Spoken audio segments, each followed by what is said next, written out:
मुंबईत होणाऱ्या बिहार भवनामुळे राजकीय वातावरण तापलंय। मनसे आणि ठाकरेंच्या शिवसेनेनं मुंबईतल्या बिहार भवनाला उघडपणे विरोध केलाय। मुंबईत बिहार भवन बांधू देणार नसल्याची भूमिका ठाकरे बंधूंकडून घेण्यात आली। यावरून बिहार सरकारचे मंत्री अशोक चौधरी यांनी थेट मनसे प्रमुख राज ठाकरेंना डिवचण्याचा प्रयत्न केलाय। मुंबईत बिहार भवन बांधण्यावरून ठिणगी। मनसेचा बिहार भवनाला तीव्र विरोध। बिहारच्या मंत्र्यांची थेट राज ठाकरेंवर टीका। कौन कह रहा है? राज ठाकरे। ये सब फालतू और ये सब घटिया लोग हैं। किसी का बाप कभी नहीं बनने देगा। मनसेकडून जोरदार प्रत्युत्तर। बाकी आपलीची दिवाळखोरी पाजळण्यापेक्षा स्वतःचं राज्य कसं मोठं करता येईल याचा विचार करावा। बिहार भवन वगैरे इथे काय बनवायला आम्ही देणार नाही। बिहार भवन वगैरे इथे काय बनवायला आम्ही देणार नाही। मुख्यमंत्री नितीश कुमार यांच्या नेतृत्वातील बिहार सरकारनं मुंबईत बिहार भवन बांधण्याची घोषणा केली आणि मुंबईत वादाला तोंड फुटलं। मनसे आणि ठाकरेंच्या शिवसेनेचा बिहार भवनला कडाडून विरोध आहे। महागाई वाढलेली आहे, तरुण बेरोजगार झालेले आहेत, अनेक गोष्टी आहेत।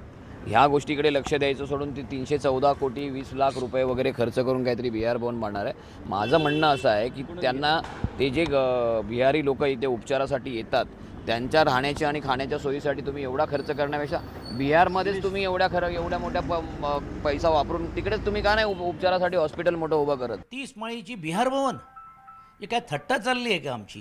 म्हणजे परत तुम्ही हे असं दाखवतायत की बघा आम्ही आलो ना, आता आम्ही तुम्हाला अजून ठेचून काढू। ही मनस्थिती आणि ही मानसिकता जर तुम्ही बघितली तर मला वाटते ह्याच्यातला विचार हा नक्कीच मराठी माणूस करतोय। तुम्हाला असं वाटत असेल की एक निवडणूक जिंकल्यानंतर तुम्ही आमचा आवाज बंद करू शकता, तर ही चूक आहे। मनसे आणि शिवसेनेच्या या विरोधानंतर बिहार सरकारचे मंत्री अशोक चौधरी यांनी थेट राज ठाकरेंनाच लक्ष केलंय। चौधरी यांनी जहरी भाषेत राज ठाकरेंवर टीका केली आहे। कौन कह रहा है? राज ठाकरे। ये सब फालतू और ये सब घटिया लोग हैं। किसी का बाप कभी नहीं बनने देगा। हैं? ये राजतंत्र है, राजा है वहाँ के। क्या ये राज ठाकरे महाराष्ट्र के? चौधरींच्या टीकेला मनसेकडूनही चोख प्रत्युत्तर देण्यात आलंय। त्यांनी आधी स्वतःचं राज्य नीट करावं, म्हणजे त्यांच्या राज्यातली लोक ही इतर राज्यात जाणार नाहीत आणि स्वतःचं राज्य नीट करायचं नाही, ते कर्जबाजारी करून ठेवायचं। इतर राज्यात लोक जातात त्यापेक्षा त्यांनी स्वतःचं राज्य जर चांगलं केलं तर मला वाटतं त्याही लोकांना आनंद होईल आणि ती लोक त्यांच्या राज्यात सुखाने नांदतील आणि महाराष्ट्रातही मराठी लोकांना काम चांगलं मिळेल। त्यामुळे फक्त तोंड दिलंय म्हणून वाटेल ते बोलायचं एवढंच करू नये। इतर राज्य काय बोलतात आपल्या राज्याच्या बाबतीत ह्याचा त्या सन्माननीय मंत्र्यांनी विचार केला पाहिजे। अशोक चौधरी यांचे बोलते धनी कोण आहे? हे सरकारला हे पटणार आहे का?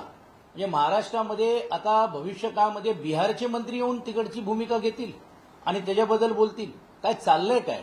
मग राज्याचे मुख्यमंत्र्यांना हे मान्य आहे का?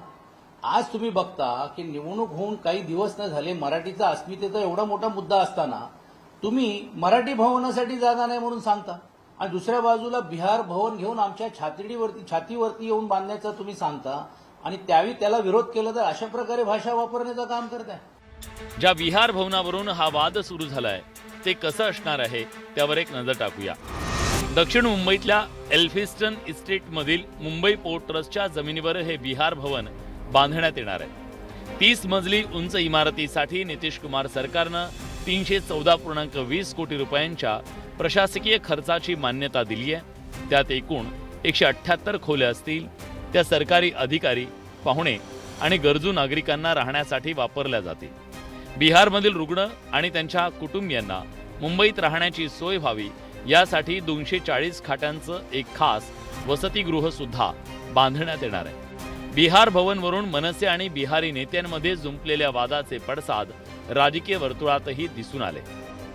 अयोध्येमध्ये महाराष्ट्र भवन आहे, दिल्लीमध्ये महाराष्ट्र सदन आहे, काश्मीरमध्ये आपण महाराष्ट्र सदन आहे।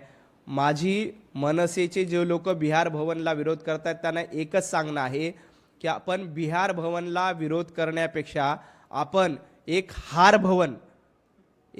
भवन उभारलं पाहिजे आणि त्याच्यावर मनसेचं नाव टाकलं पाहिजे।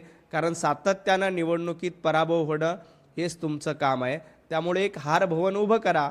बिहार भवन आम्ही उभं करतोय, एक हार भवन मनसेनं उभं करावं. बिहार भवनवरून वादाला तोंड तर फुटलंय, आता ते बांधलं जातं की नाही हे येणाऱ्या काळात कळेल. Bureau report, news 18 Marathi.